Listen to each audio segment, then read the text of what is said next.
You're listening to Living Out Loud with my mom, Michele Flamer. Yep, she's a flamer and proud of it. Get ready to learn about queers in your communities doing great things every week.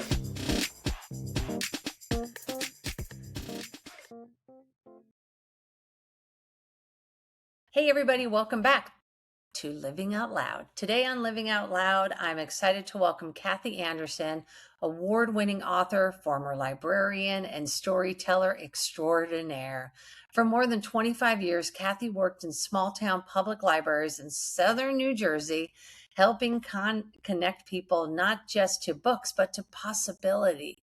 Those experiences inspired her acclaimed novel, The New Town Librarian, a heartfelt and humorous story about reinvention, courage, and second chances. Her writing has earned numerous honors, including the Autumn House Press Fiction Prize, Lambda Literary Recognition, and Forward Indies finalist distinctions. Her newest collection, Vamoose Stories, continues her exploration of women finding their way through love, friendship, loss, and unexpected joy. Kathy writes with warmth, wit, and a deep understanding of what it means to start over, tell the truth about who you are. Ooh, it's so scary to tell the truth, and create community in unexpected places. Kathy, welcome to Living Out Loud. Thank you. I'm really happy to be here. Yeah, I'm really happy for you. So, one of the things that I love to ask my guests is their coming out story. And if you have one, or if you'd be willing to share, we would love to sort of understand where you sort of came from. You can intertwine and talk as much or less as, about what you want. It's a safe space here. But I love the idea of coming out stories. It's always such a beautiful icebreaker. And like I'll be out in public and ask somebody their coming out story. Like I love it. Like allows me to, deepen that connection.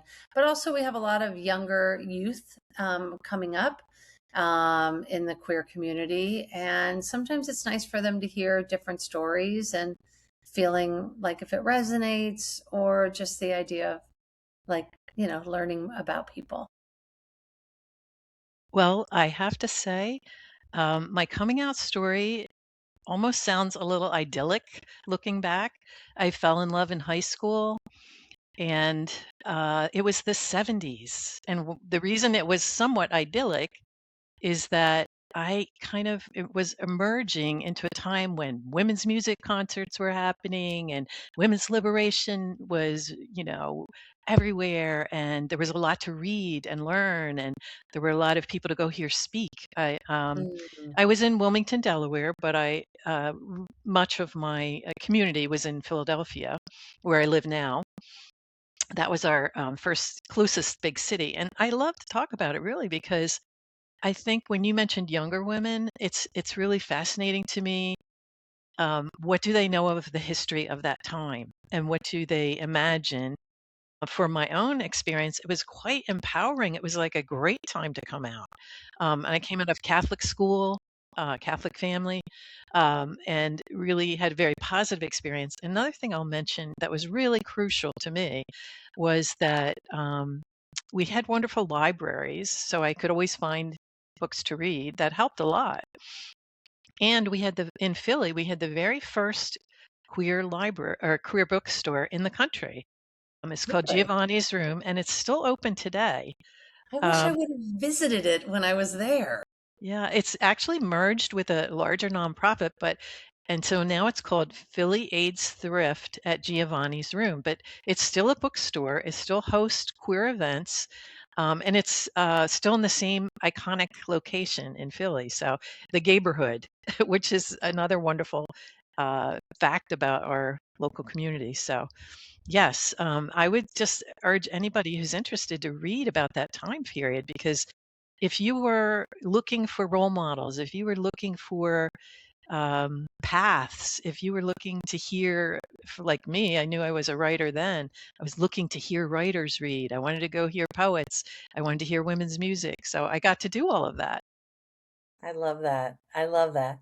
I mean, I was born in 69 and, still I didn't come out until close, to like 91, but I, really did a lot of research on Stonewall and Dykes on Bikes and just fascinated by our history and where lesbians sort of intertwine throughout that area and how I love the history around where lesbians show up in the AIDS crisis. I think a lot of people don't know how much we actually stood up for our, wonderful gay gentlemen, in that community, which really was just so sad, at that point. But yeah, so history it's just so important to go back. So when did you know you wanted to be a librarian? When I got to senior year in college and I realized I had to make a living, like many people, it's quite a rude awakening. Right. I did not want to go get a master's in creative writing because I knew enough at that point to know that that wasn't my path. Nothing against it. Many people have wonderful experiences that way, but I really needed to, not be in group settings at that point. So I thought about it for about 5 minutes and I thought I was raised in a library loving family. We've always gone to the public library. I'm just a big fan of the whole concept. And oh, another amazing history thing is that the American Library Association was the first professional um, library association to have a gay and lesbian task force. That's what they called it then. So, Really? in other words, yes, in other words, before the doctors, before the lawyers, before the psychologists, before all of the other professional associations, the librarians led the way. And that is another thing that was wonderful for me in coming out and choosing a career. Number one, I knew that would be a great way for me to make a living. Wow. And number I love two, that. yeah, number two, I was able to be an activist in that national setting and have a community around that as well and be supported by the official library association for the country. So very, Who would very have wonderful. thought? That is really, really, that's actually really fascinating to me. It is. It really is. It's just one of those things where you truly don't think about it. Mhm. So what then, what about being called? I mean, I feel like being a librarian is like a calling. It is. It's a very soul fulfilling job. Hmm. And that is another thing I knew about myself. I knew that I couldn't work in a field where I was just making money for someone else or for in a for goals that I didn't believe in.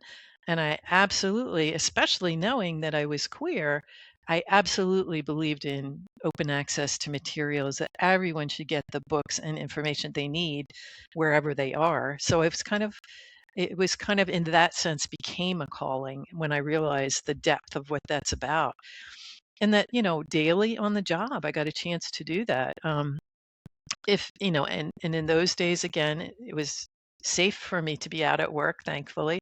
And I was out with my colleagues so that they would do things like if someone came in looking for something and what didn't want to be very public about it, they would say, go talk to Kathy upstairs. That's great. She's going to help you get the books you need. So I mean it was really it does become a mission to help with not just that, but so many things in life. I love how libraries are just very hands-on with people's lives. Like I remember doing things like helping people when email first came in, and you had to email your You resume got mail, to right? you had to email your resume to a job, or you had to go on a job site and you didn't have an email address because it was brand new. That we got to help people who were just starting out with all that get basic jobs. So So, fascinating. yeah. Okay, before I go on to like ask more questions about being a librarian, because now I have like five other questions that I never even thought of, but like that I didn't write. When you think back to the little girl you once were, what would surprise her most about the life you built today?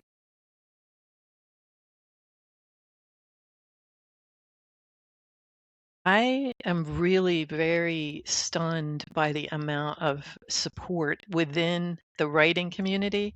And when I Mm-hmm. first started to get published, and when I first started to be in a writer's group, and when I first started to be asked to go read with other people, I was just blown away. I mean, it is literally people felt like they were holding my hands all the time, helping me get up the steps. And it's still happening today. I do get a little emotional actually talking about it because Okay. I don't know other people. I haven't heard other people talk about that. That when it was time to pick a publisher, I wrote to another author from this who had published a book with this publisher and said, "What was your experience with them?" Um, I didn't know this person from anything, just off Facebook, and we have become long distance friends in the sense of I will share with you what I know. And now people are writing to me and saying, "How did you do this? What is that all about? What do you think of this?" And I'm able to share like people shared with me. So that's a pretty big thrill, and I'm really surprised at. I always pictured writing life as a very solitary one, and I'm not finding that. That's really cool. So you found community within writing. Definitely. Yeah, I love that. So before you became a published author, like who were you trying to become? Well, I knew early on that that was my path. So I really don't recall a time when I wasn't somehow aiming toward that. I'm not saying it was easy or quick. I mean, Yeah. my first book was published when I was 61, and now I'm 70 and I have 3 books. But between By the way, 20, you look great yes. for 70, Oh, girl. Like thank you. you look good. Thank you, thank you. So between 20, when I really started to, be able to take courses and really get feedback and perfect myself and take it seriously, between 20 and 60, I was writing, I was publishing, I was going to workshops, I was going to retreats and fellowships and educating myself and learning all that time. But it's a long haul for some people. Obviously I'm not one of those, that had early success in the sense of books, but I'm proud that I was just steadily going toward my goal the whole time.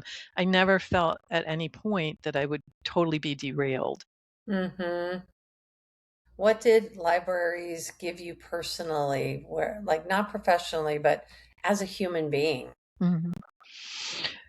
Well, they definitely gave me a wider knowledge about human life and experience beyond what I knew in my own little world, which we Hmm. all grow into the world in our own little bubble. And how do you expand that bubble? I think you do it through travel, where you go to somewhere else and you realize, oh, I'm seeing this world totally differently than what I knew. And the same with being in a library setting, you're going to be talking to a lot of people, working with a lot of people Hmm. that have very different viewpoints, experience, background, education. And that was very world expanding to me. When I was thinking back when I wanted to ask you a question, I remember going to, all of the boxes with the alphabetical, and it was like such a rite of passage for, we're maybe 8, 7, 8 years old, and our parents bringing us to the library, and you see all the little 3 digits, that you're Mhm. trying to find and locate, and there's like 3 different ways you can find a book or go right to the library. Did you guys memorize all of those things? Like you always, I mean, you guys always like any librarian I ever like like asked questions for. It Yeah. was like it was like you magically had things in your brain. There was like a It's magic to it. It's more like osmosis, I think it seeps in. And there's also a lot of patterns. Like many children at a certain age, all they want to know is where are the dinosaur books? That's a certain Dewey Decimal Number. Gotcha. There's a huge population of people at that time when I was working in public libraries that would come in for car manuals. And so you got to know the car manual number. So things like that would just repeat. Um, Travel That's books, great. yeah. So, okay, gotcha. Patterns around popular genres. Like you could Yes. see the kid coming and you knew exactly which what is it called? dinosaur books, Dewey Decimal System. Dewey Decimal Yeah. System. That's right. It's like I haven't thought about that in a gazillion years. Now that is for nonfiction. I'll tell you really a trade secret. The hardest thing to predict is what a fiction reader would like. Will come in and say, I love this book. Can you find me another author that writes like this? And it shouldn't be hard. It sounds easy, doesn't it? But Right. we all experience this when we do any kind of streaming service or ads present. Some of them hit and some of them are way far off. Yes. And you can't, it's an imprecise science. It's not a science, it's an art. And so that was always somewhat terrifying. But, I remember just being honest with people and saying, these are possibilities, but if you don't like them, there are many more. This maybe they want something set in Britain and a cozy mystery rather than a very shocking thriller. So you try to get some of those mainstreams, Hmm. but or themes of the books, but you can't really nail it that precisely. It's very individual So interesting. taste. Huh. Yeah. So many LGBTQ plus people spend years editing themselves before they fully step into their own story. What parts of yourself took the longest to embrace?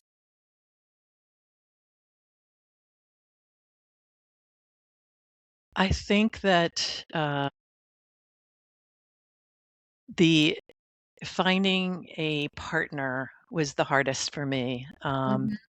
And we all go through that to some extent or another. I think I gave myself a lot of hurdles over a lot of years to hurdle over, learning as I went. I'm very happy to say that I'm married now, and I'm married to uh, the best person in the world, and incredibly happy. But it was not easy, and it took me a long time to get there. So that was my biggest learning curve, I believe. How long are you guys together today? That would be 17 years and 12 years married. That's wonderful. I love that. Yes. What what did you need to learn about yourself in order to sort of be open for this, calling in this love? I'm gathering you went on some crappy first dates. I did everything that you do to learn. I Yep. think that searching for love is a very different thing. Um, Yes. and I feel looking back, of course, you know nothing at the time, but Mhm. looking back, I feel that it took me a long time to feel that I earned the partner that I ended up with. So, in other words, it was more of my challenge to grow as a person enough. And I think gave myself a hard time. Not that the other person always were giving me a hard time. I had to grow a lot in confidence. I had to grow a lot in just knowing boundaries and what love feels like between two adults who are acting like adults.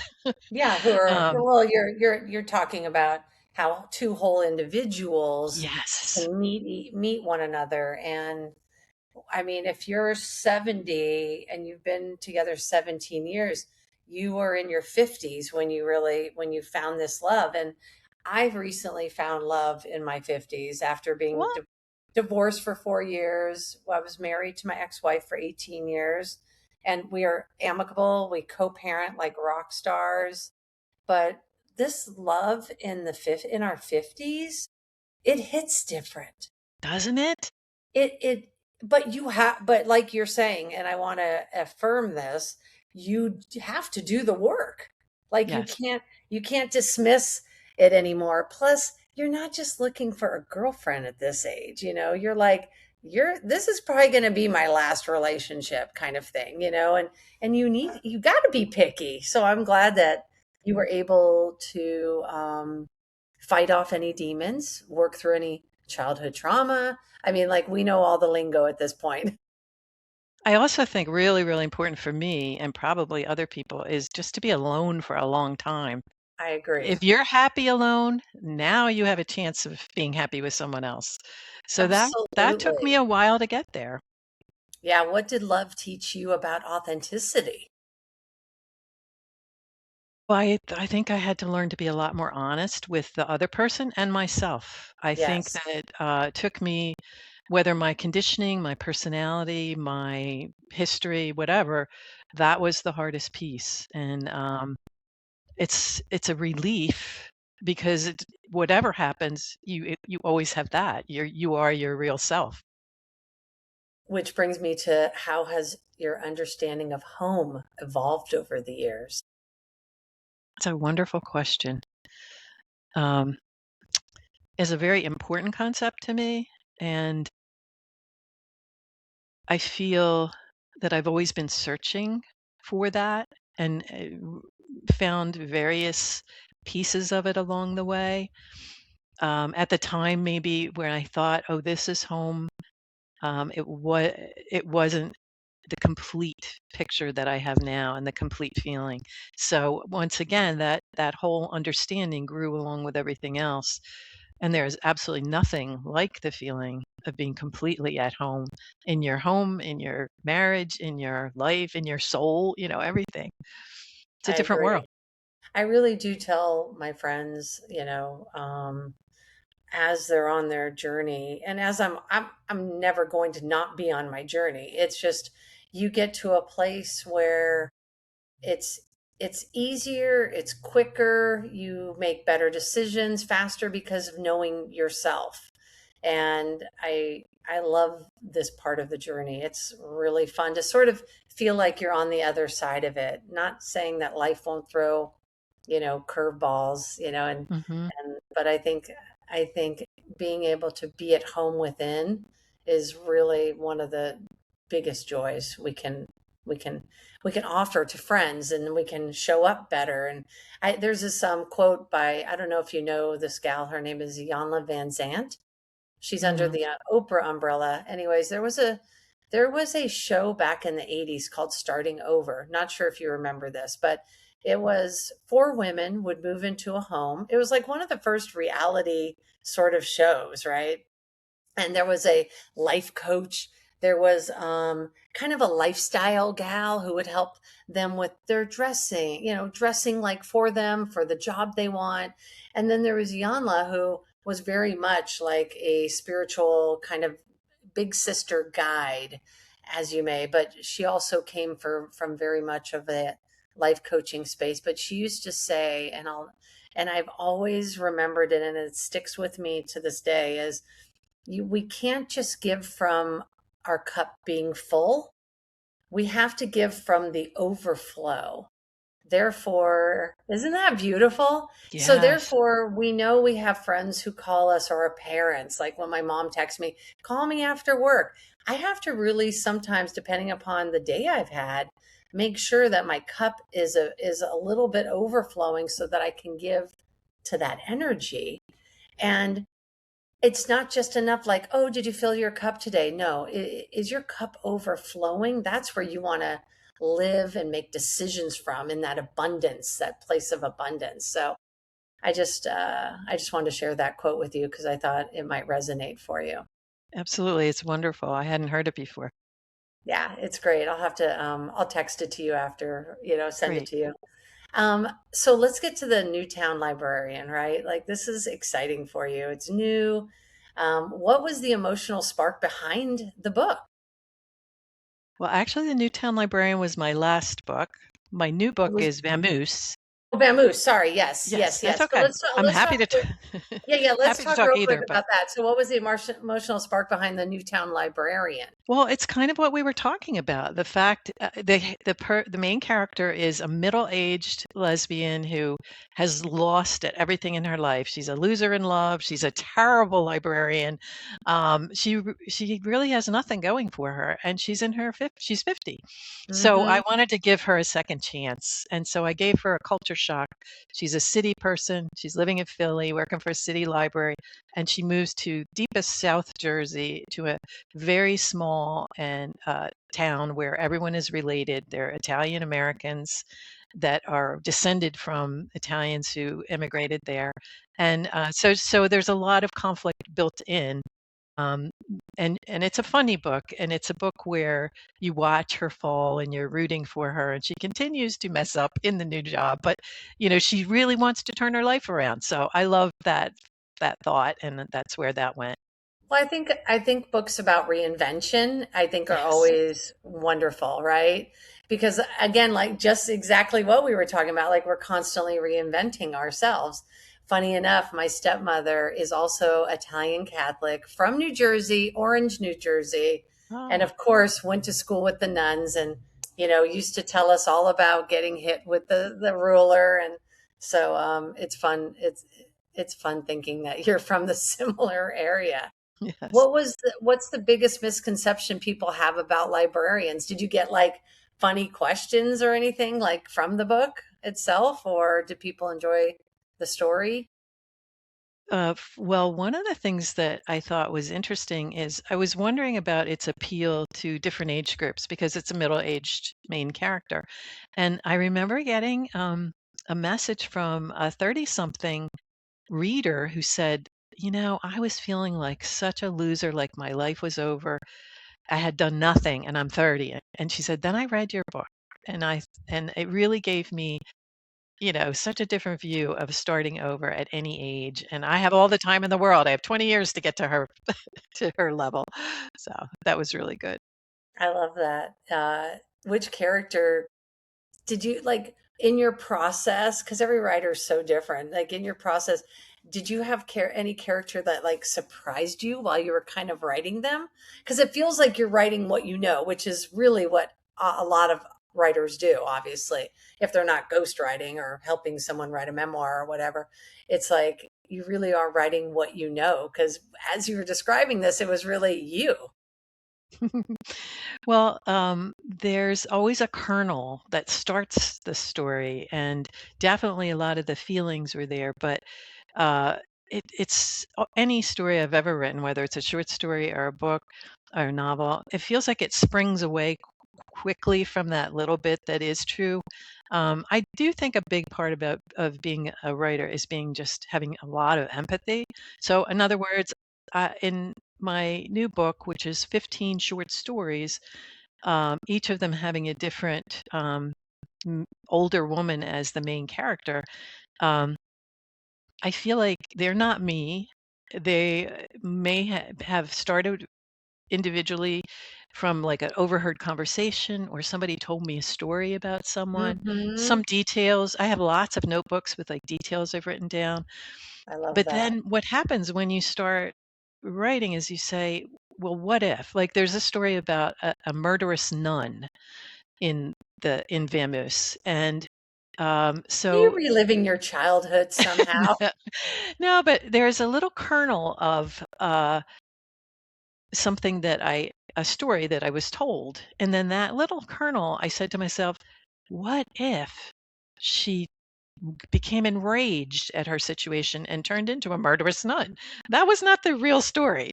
But in other words, it just takes on a life of its own. It's almost like planting a seed and Yeah. then see where it goes. And one of the some of the dialogue that I have written in my short stories is just almost verbatim from overhearing on the street. I take public transportation a lot, so I'm like always open to that. Who's saying what, and what is the story there? And you don't know the story. They get off the bus. I'll never know what that was about, but it planted a seed of like a character or a funny interaction. And then it just, that's what surprises me always about writing. Nothing is planned. It's just you keep following the energy and you say, where is that going to go?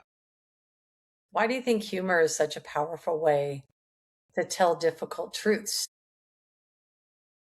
I think humor is one of the things we have as human beings that help us get through so much in life. And I think, you know, I choose always to inject that as much as I can because I I believe it's not a throwaway. It's kind of essential and it helps us put things in perspective. And it's maybe a metaphor to, there the people that will only talk about everything wrong in the world. And there's plenty. Believe me, I know it's there.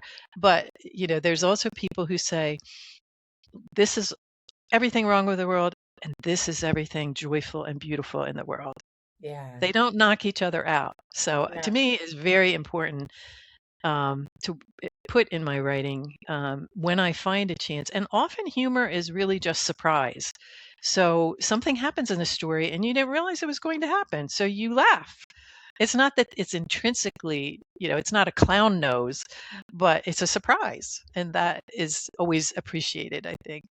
Is your writing process different from writing a book to these short stories? Is it like, how does it pour out of you differently?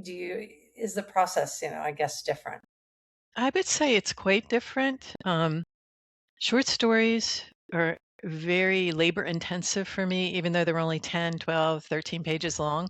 Yeah. So, um, an example, I had a character in my mind and a subject matter, and Hmm. it was about a lesbian who grew up in foster care and now is an adult looking for love. Hmm. So that was, the theme. And I loved the idea of it. I could hear this character's voice very distinctly. Um, and I loved her. I would not let her go. And it went on for literally decades, this story in myself.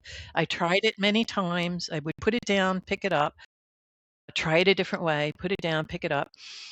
And this is a true story. I was in yoga class. It was a Kundalini yoga class, which is very a lot of chanting, a lot of Yes. quiet time, a lot of contemplative. And at one point, this sure knowledge came rising up out of nowhere, which said that story needs to be set in a yoga class and it will work. So what I realized, and that's just your subconscious working. Yes. After it was done and after I knew it worked, I could see the structure. And what it did was this person had a huge history that I wanted to convey. Her life was a huge history of people and relationships and things that happened to her and things she tried to do, and it was too much. But if I set it in the time frame before yoga class starts, little sections, 10 minutes into class, 20 minutes into class. Now I could get in everything she needed to get out in the story without it overwhelming the reader. And it became like this almost rollicking, funny. A lot of it is funny, even though it's talking about hard things. So that's a, Mhm. a good example of how I work. Like if I feel the energy is there, I will stick with it till the end of my days, until I hope it gets there. Uh, they're not all that long, thank God that it doesn't take that long for all of them. But I'm not a quick writer in general. Now, the novel, I wrote one novel so far. I should say I Mhm. published one novel so far. I've tried to write many others. Um, I had pieces of it for a long time, but when I got some of the other pieces that I needed that weren't there, it clicked along fairly quickly after that. It's because I think I had been living with the setting, the people, the humor. Like I kind of knew a lot of that. It wasn't moving right. And so that's what I worked on until it started to flow. Do you write to discover answers or to ask better questions? Definitely for me, I'm discovering answers. Again, I am an older woman now, and I realize I know nothing about this world. I wasn't around any of my older relatives. I didn't have access to many of the things that older women are faced with. So I think that when I realized I was starting to write a lot of stories featuring older women and older lesbians, it was really a chance for me to discover for myself what kind of an old person I will be. Um, Not that I am any of the women in the book, but it was a chance to play it out. This character starts with these things going on. Where's it going to go? What if she does this? What if she does that? So it's kind of almost entertaining yourself while you're doing it, but I can feel when it starts to hit right, when this character has found its path. If someone's listening today, listening to our conversation, what is something that you could tell them if they have a little bit of that writer's block? And, if there's a couple of, things that you do to kind of shake yourself out of that. Took me a long time to learn this, and I'm happy to share it, that the germination time is just as important as the initial idea. And I don't think we're a very patient society. I am not a patient person. So I had to learn, if I loved a character or I loved an idea, I loved something about it, and I didn't want to let it go, I have two choices: force something or wait it out, put it Mhm. down, go work on 5 other things, come back to it, and it may very well show you the answer you're looking for over time. I seem to find that with the texts that you sometimes want to write, and taking a breath, taking, Mm, kind yeah, of walking away from the text conversation or, a phone call. I think pausing is really just a great suggestion. In my mind, I wasn't even thinking about pausing at that moment, but it's funny because I just finished my book. I have one more story a personal story that I'm going to put into there because it just came to me the other day. I'm like, ooh, it's not published fully yet, so I can like keep adding to it if I feel like it. It's like a painter probably who goes back and goes, yes, oh, that little green needs to be a little bit something different, right? right. It feels a little bit like, when is it really done? How do you know when something's just done? Because that's my struggle bus right now. It's like, am I really done? It's, Yeah. who cares about the word count? If something feels finished, it just has to be finished. And I think that's one of the biggest skills for writers. I don't know how you teach it. I just know it's important to figure out how to listen to your inner voice. And Yeah. maybe some people are born with that intuitively. I think for most people, it's a skill, a muscle you have to build over time. For example, a lot of writers go to writers groups, share their work when they're learning in the Yeah. beginning. And if you hear feedback, something that you feel like full-heartedly, this is done, this character is right, and you hear feedback that it questions that, no need to argue about it. You simply file that away into, that doesn't work for me because my inner voice is saying the character's right. Might be other things in the story I have to work on. So it becomes something you can keep practicing and getting better at as you go along. And then nothing can dissuade you. Once you have that inner voice, you could have a very accomplished teacher or editor or whatever say, this isn't the way it should be. And you can feel confident in saying, I know this is right. I'm willing to work on other things, but this part is right.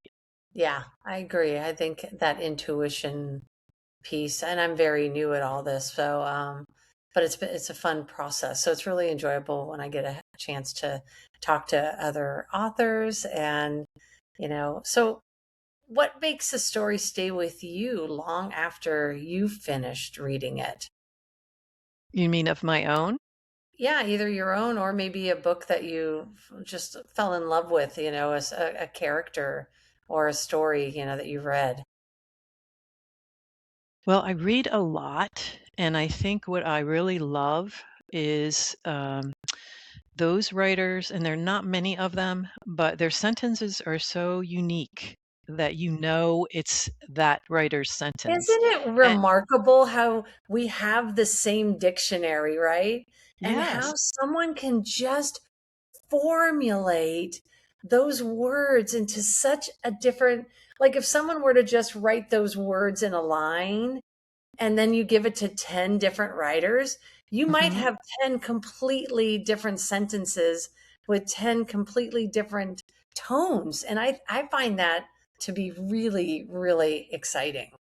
it's almost like when you think of the process of making friends, some people might Yes. match up characteristics, or there's no reason why you shouldn't be close friends, but you don't feel it. You feel, Mhm. oh, okay with that person. Mhm. Another person will come into your life and there's an immediate clicking, Mhm. and that's the way it is to me with reading too, is that there are some writers that I feel so grateful to have discovered they clicked with me, and now they're inside of me and they're staying there, Yes. not a lot. Um, but when that happens, it's a real distinct feeling.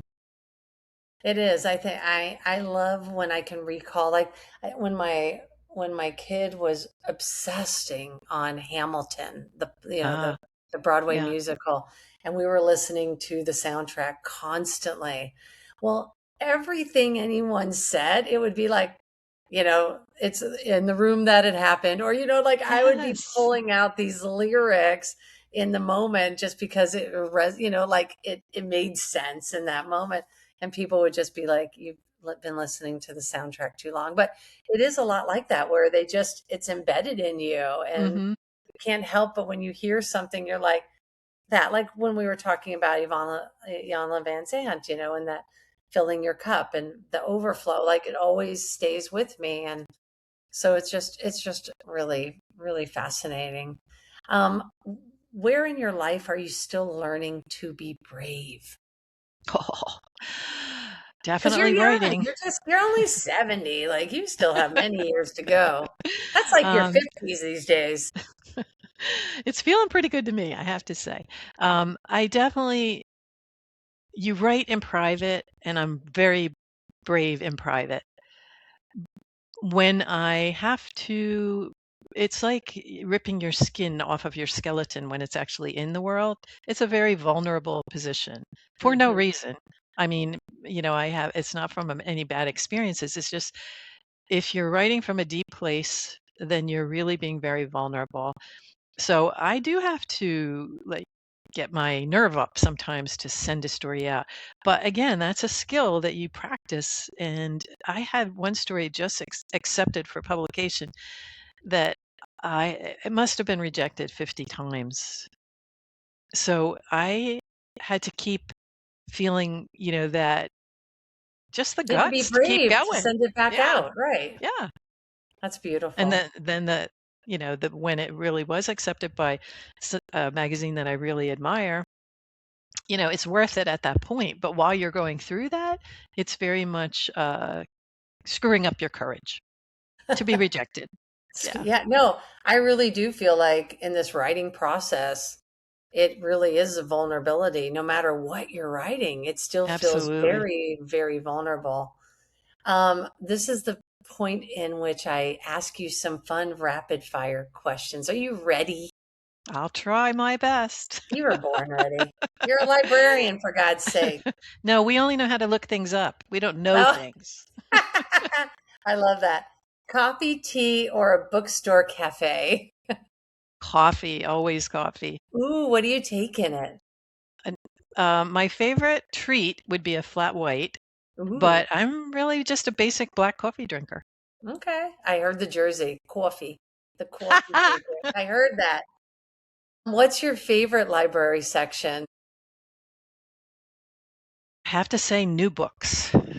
Really? Yes, I'm such a quick reader, and I'm such an avid reader, and I always have at least 3 books at a time going. I have the hard book that I have to concentrate on. I can only read when my brain is in good shape, and I have maybe a nonfiction book, something, for my book club, for example. And then my nighttime reading is always light. So I always need a lot of, sticks to put in that fire. I love that. I have a few books going at the same time too, but I found out I was dyslexic in my late teens.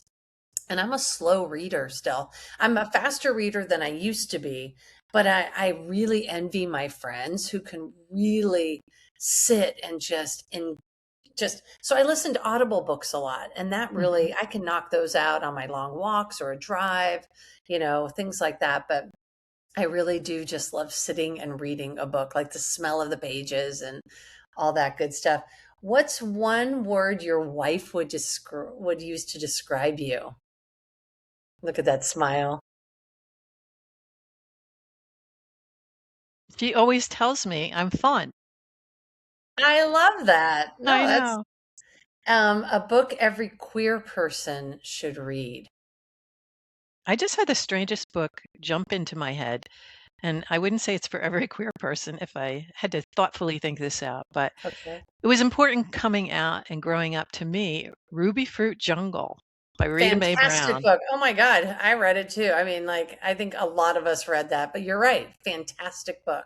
So it's a book that if you were somewhat, timid coming out that door, which everyone is to some extent or another, you just got a lot of like enjoyment following along her, busting through her life. And, it's a wild book. It's very, it's fun to read, and it's, makes you feel like there's hope at the end.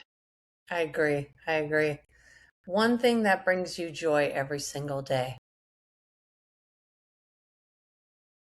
I definitely am an outdoor person, and if I'm not outside for some significant portion of the day, that I am really not happy. So I mean, it's very simple. The looking at trees, looking at birds. I live near one of the big parks of our city, Fairmount Park, taking a walk by the river, really important to my whole self. Are you a Taurus? No, I'm a Virgo. Yeah, I was going to say, or a Virgo, because those are my earth signs that Oh, I'm yeah. very close. Yeah, my best friends are Virgos, and my dad was a Virgo, but most of my friends who love nature are either, Taurus or Virgo. So it's great. Not that other horoscopes don't come at me, people. I know all of you can enjoy it, depending upon your moon sign, your ascending sign, all the different signs. So, um, paperback, hardcover, or audiobook? Hardcover all the way. Yeah, I knew And you were like going you to say said, that. there's nothing like holding it. It's a whole physical experience. I do Agreed. everything else. I do the other things when needed, and this often comes in handy. But I love a good hardback, and the fatter the better. Big fat one. And then my final question I ask is, what does living out loud mean to you, Kathy? I think that living out loud means to be yourself 100% of the time and not be afraid to be vulnerable, um, being very open. And how about brave? What does brave mean to me? I think for many women, we're socialized to be nice and polite Hmm. and to be helpful to other people and all of that stuff. So Hmm. it often feels very brave to me just simply to opt out of something, to say no, to put myself first. Yes. So that's hard to learn and really hard to hang on to sometimes, but is Hmm. well worth it. I think you're only happy if you're doing that. Well, I very much appreciate you taking time with me today. I love learning about you. And, I wish you so much luck with more books, more stories, and I'll be following along. So great to meet you. The pleasure was really mine. I had a great time. Thank you very much. Pleasure. If you liked this episode, please hit the follow button and remember, sharing is caring. Until next week, stay proud, stay loud.